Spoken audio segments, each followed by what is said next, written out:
Det började som en skakning på nedre däck. Det fyllde oss väl med häpnaden och skräck. Vi förstod inte riktigt orsaken till att fartyget sprungit läck. Man hade sagt oss att detta var världens modernaste osänkbara skepp. Du tog vårt Froning funderar över korruptionens roll i samhällsomvandlingar. Kanske man kan säga att korruption är en försvårande del i den klassiska sippra-ner-teorin. Det är en teori som går ut på att det är helt okej om en elit får det ekonomiskt väldigt mycket bättre i ett samhälle, för det innebär att åtminstone lite av det ökade välståndet sipprar ner på den fattigare majoriteten. Problemet med den teorin är att om det slutar sippra ner, då kan det snabbt bli mycket farligt. Och korruptionen är som ett filter som bromsar en del av stänket ner till majoriteten.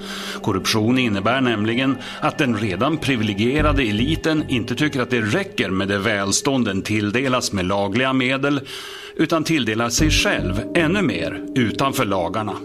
Och alla i samhället som har möjlighet följer elitens exempel. Korruption och ojämlikhet gav också startskottet för den arabiska våren. Den började med att den tunisiske fruktförsäljaren Mohamed Bouazizi tände eld på sig själv i frustration över mutor, polistrakasserier och brist på pengar. Det blev den tändande gnistan till revolten i Tunisien som snart skulle bli den arabiska våren. Den vår som numera förvandlats till en slags arabisk höst, eller kanske till och med vinter. Jag upplevde själv på plats en annan revolution där korruption och ojämlikhet låg bakom upproret. Indonesien var år 1998 ett av världens mest korrupta länder. Det fanns en tumregel att varje affärsuppgörelse hade ett påslag på 1/3 som var olika former av extra betalningar som inte hade med själva affären att göra.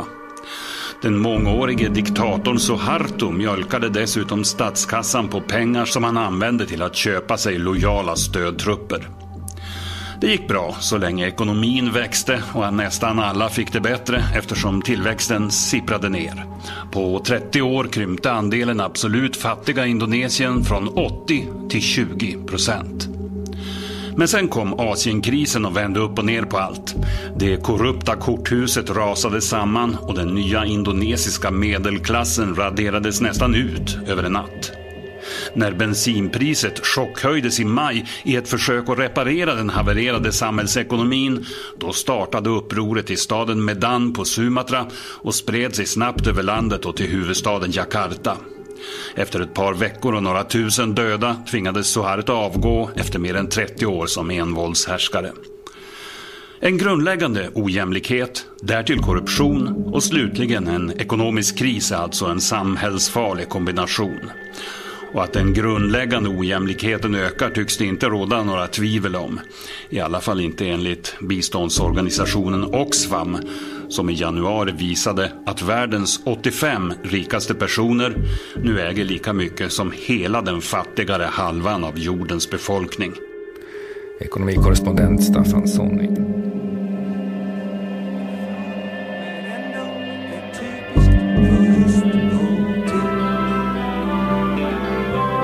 Vi har förlorat den allra sista gnuttan hopp. Vi går till botten där vi står, men flaggan den går i topp.